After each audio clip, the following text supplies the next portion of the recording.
Bonjour mes frères, bonjour mes sœurs, que le Seigneur vous encourage, vous visite, vous permette de goûter en cette journée combien il est bon et combien il est présent avec vous. Je lis avec vous le verset 19 du psaume 35. Ils sont à tort mes ennemis, qu'ils ne se réjouissent pas à mon sujet, ils me détestent sans raison, qu'ils ne m'insultent pas du regard. Ce psaume peut nous déranger, nous bousculer, on va se dire encore une fois, ah là là, David, c'est une prière de haine envers ses ennemis. En fait, la souffrance de David est celle-ci.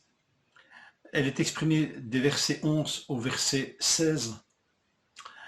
Ceux qui lui font du tort, qui lui font du mal, ce sont ceux-ci. De faux témoins se lèvent, ils m'interrogent sur ce que j'ignore. Ils me rendent le mal pour le bien, et je suis abandonné de tous.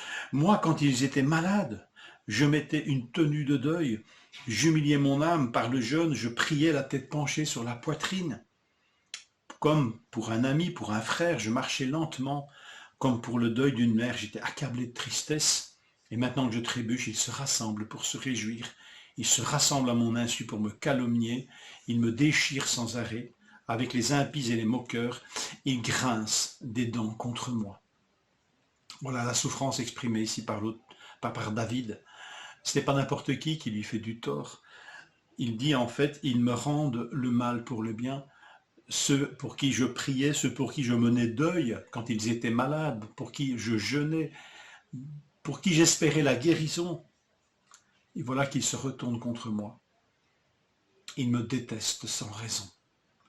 Mystère de l'âme humaine, capable de rendre le mal pour le bien. Souffrance de celui qui vit cela.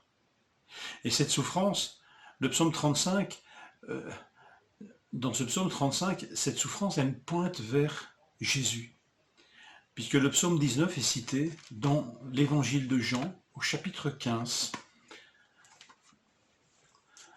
Et je lis avec vous, que nous puissions méditer ce passage, et qu'il nous fortifie à ne jamais rendre le mal pour le bien qu'on nous fait, et à ne pas nous décourager si nous constatons que parfois on nous rend du mal pour le bien que nous avons fait ou essayé de faire. Jésus nous parle dans Jean 15, verset 18, « Si le monde vous déteste, sachez qu'il m'a détesté avant vous. Si vous étiez du monde, le monde vous aimerait, car vous seriez à lui. Vous n'êtes pas du monde, mais je vous ai choisi du milieu du monde. C'est pour cela que le monde vous déteste. Souvenez-vous de la parole que je vous ai dite. Le serviteur n'est pas plus grand que son Seigneur. S'ils m'ont persécuté, ils vous persécuteront aussi. S'ils ont gardé ma parole, ils garderont la vôtre. Mais ils vous feront tout cela à cause de moi, parce qu'ils ne connaissent pas celui qui m'a envoyé. Si je n'étais pas venu et ne leur avais pas parlé, ils ne seraient pas coupables, mais maintenant ils n'ont aucune excuse pour leur péché. Celui qui me déteste déteste aussi mon Père. Si je n'avais pas fait parmi eux des œuvres qu'aucun autre n'a faites, ils ne seraient pas coupables. Mais maintenant ils les ont vus et ils nous ont détestés, moi et mon Père. C'est ainsi s'accomplit la parole de leur loi. Ils m'ont détesté sans raison. Le psaume 35, verset 19. Quand sera venu le défenseur que je vous enverrai de la part du Père, l'Esprit de la vérité qui vient du Père, il rendra témoignage de moi, et vous aussi vous me rendrez témoignage, parce que vous êtes avec moi depuis le début.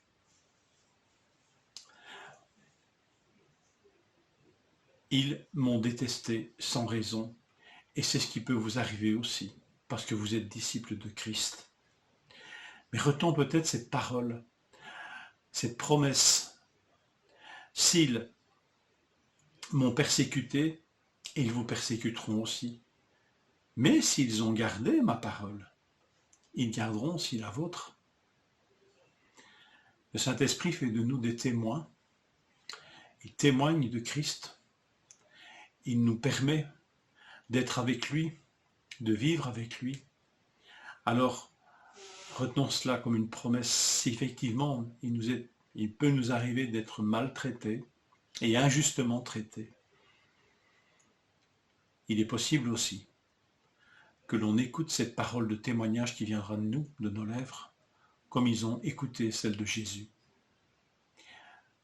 Que le Seigneur nous encourage et nous fortifie, afin que nous ne nous lassions pas de rendre le bien pour le mal.